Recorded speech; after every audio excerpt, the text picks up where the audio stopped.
Hey everyone, James Kratch here with Dan Duggan. NFL Combine Day 1 in the books. Ben McAdoo met with the media earlier today. The big takeaway, obviously, we'll start with the thing everyone wants to talk about, Adrian Peterson. McAdoo admitted that they'll look at him, but it was very lukewarm. It's not like he said that we're interested. It just seems like he kind of said something and moved past it.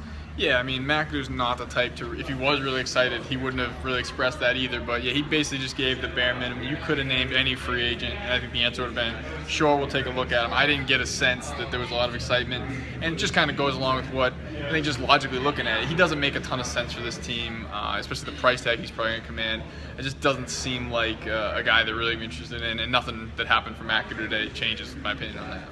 I mean, the question is, even if they were interested, can they afford him? Right. Now, Jason Pierre-Paul obviously got the franchise tag. Numbers came out. It's just under $17 million. It's still a massive cap hit. They don't have a whole heck of a lot of cap space right now. But McAdoo said he wasn't terribly concerned about the free agent ramifications with it, though. Yeah, and it would be nice if Jerry Reese spoke this week, because he's the guy who could really dive into those a little deeper. With McAdoo, you can tell, I wouldn't say he's hands off, but he's not super involved in all of these things. He hasn't even spoken to JPP since the tag was put on. So clearly, I think he's kind of letting the front office handle those types of things. But so I don't think he knows exactly where the money's going to be going, because that's Jerry Reese's decision at the end of the day. Yeah, I think it was one of those things where usually Ben will kind of lean on the, well, that's a question for Jerry. I don't think he could do that, because obviously Jerry Reese has chosen not to speak. We're not going to hear from Jerry Reese until mid-April, right before the NFL draft. So there'll be a lot of things to discuss with Jerry now and then, but we're not going to hear from him. So we only got McAdoo's side thing. Last thing that McAdoo can speak on, Eric Flowers.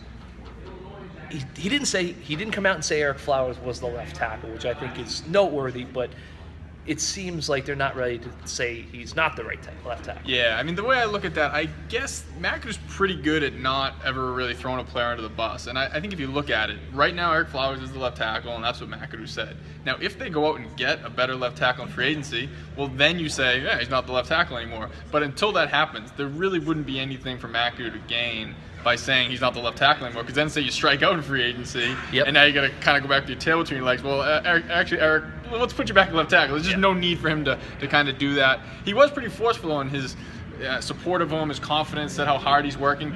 Made the point that Flowers really could be at the combine this year because he's so young. He's only 22. I don't think that carries a lot of weight. He's been in the NFL for 2 years. He's had NFL coaching for 2 years. You drafted him in the first round, so I don't think that matters that much. But bottom line is he really kind of extended himself to show some support to Eric Flowers.